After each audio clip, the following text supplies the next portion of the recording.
How old were you during that time? Started when I was 10. That was around 10 years Started old. when I was 10, 11, somewhere Wow. through there. So that was kind of hardwired into you. Well, it's interesting. Now, I've given interviews, and part of my problem is that I know that as an adult, my choices are mine. All right, I know that. So just because you have a fucked up childhood doesn't mean you have to go up off and be a criminal or commit crime or victimize other people. I chose to do that, but this is the but of that.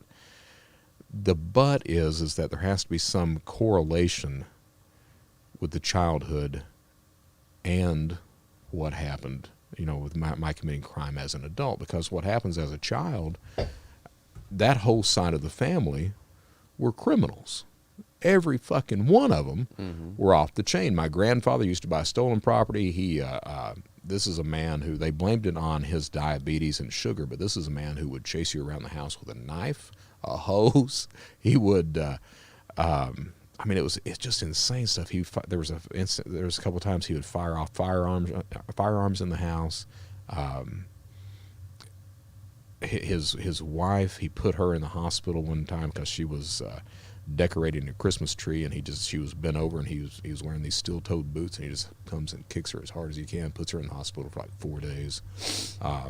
This is that environment. My mom, I was telling somebody the other day, I've got two early memories, the earliest memories I've got. One of them, and I know that one, I knew the entire time that one was real, was my dad was in Fort Lewis, Washington. We were on base on Fort Lewis in the car.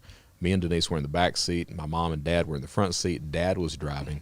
They're arguing. And my dad's common phrase back then was, "Carolyn, please stop. Just stop. Please stop."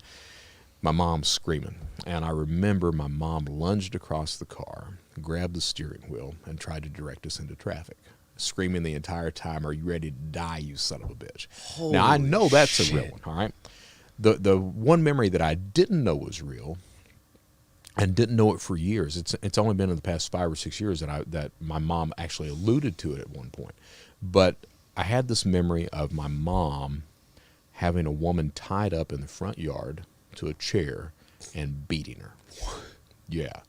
I had that memory, right? And she was bleeding and everything, and for years I thought that was a false memory. I just made it up until my mom comes to visit when I was in Birmingham. I've not talked to my mom in like 3 or 4 years now, but she comes to visit at one point, and she alludes to that. And I was like, holy shit, that stuff's fucking real, man.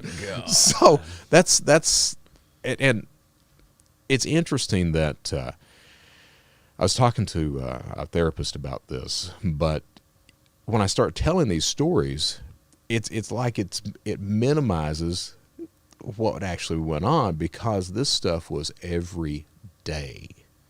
It was not just an instance, it was every day. But at the same time, my mom could be a very loving person.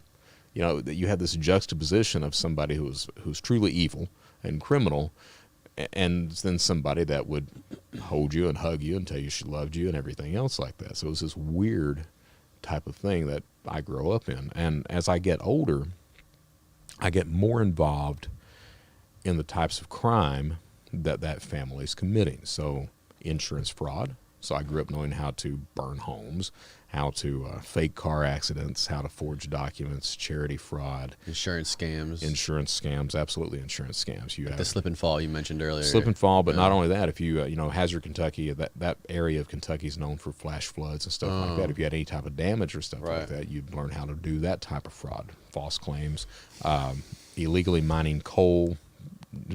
At 13, 14, I figured out we were doing that, so I was involved in that kind of bullshit. It gets to the point. Illegally mining coal? Yeah. So my mom, she leaves my dad, and my mom had this thing where she always picked unhealthy guys to date, all right? But she would date these guys, and then she would come back and she would tell me and Denise, that the guy at one point he had been convicted on murder, but he had gotten off. He had killed his girlfriend. So she'd tell us this stuff, or that he had tried to rape her the night before, to just push our buttons all the time. And it was common. It was me she would tell this stuff to. But she ends up meeting this guy at a bar, and she marries him. Now, he was a coal miner. He was working for a coal company. She talks him into stopping and quitting his job and going into business for himself. All right. His name was Jimmy, and he was a hard worker. He was not very bright, but he was a hard-ass worker. He loved the shit out of my mom. But she talks him into going to business for himself. He does, but to really do coal mining legally, it takes money. You've got to have a loader. You've got to have a dozer. You've got to have the permits. So they had a loader and dozer. All right, he had taken out loans, everything else to get this, and they had massive payments on these two pieces of equipment. The permits are the problem, because if you get a 2-acre permit, I think back then it was like $3,500 per acre is what you had to put up for a bond. So you get the permit, they grant you that, and then you strip mine the coal, and then you have to reclaim the land, which comes into some big money at that point. So if you've got a pit of coal that's a few thousand tons of coal in there, you sell that, then you have to have a silt pond, you have to all this bullshit that's there for the environment. Most people can't afford that. So what you do is you do wildcatting. You find somebody that's got coal on their property. You pay them so much per ton for that coal. You bypass the permit structure, and you go in and you get the coal off. So much work that goes into that. It's like one of those things. Work. Is the juice really worth the squeeze with that? Well, but you figure in eastern Kentucky, what are you going to do? Right. You've got coal, you've got some medical, you've got some education. Other than that, it's the service industry, the drug sales if you're illegal, shit like that. So that started doing that. They went broke on that. And when I say they went broke, they were trying to get a pit of coal out. They hired this dozer operator who didn't know how, not a dozer, a loader operator, that didn't know how to run a loader. So he actually destroys the loader. I mean, just blows the engine up right there. At the same time, they had a final drive go out of the dozer, so had both pieces of equipment with massive amounts of repair. The pit sat there.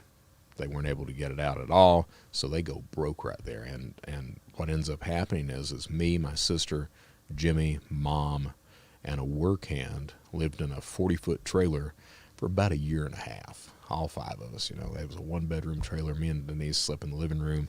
Robert, the work hand, he slept in the kitchen, and we lived on deer meat and cornmeal for a year, a year and a half, until Jimmy, he got enough money to buy a couple of chainsaws and starts going out and making mining timbers is what he's doing. And he builds up a timber company from that point, and it does pretty well. But so that was what that was. But what happens is I was probably 7, 8, something like, because I was still with my mom and my dad. And, Mom used to, it was bad, man. It was bad.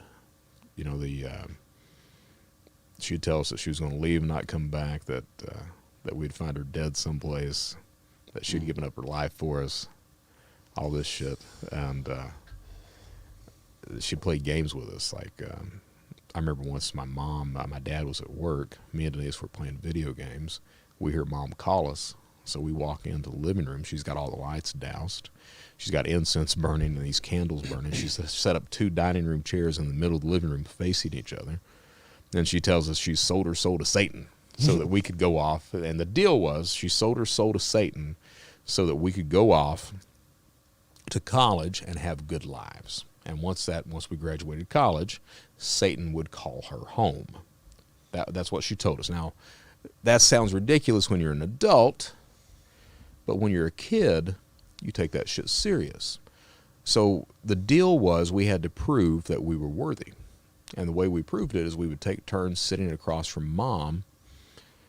And we'd keep eye contact, not supposed to blink, just keep eye contact, and she would let Satan come out through her eyes as we thought happy Jesus thoughts and tried not to be possessed as well. And we spent hours doing this shit, just hours doing that.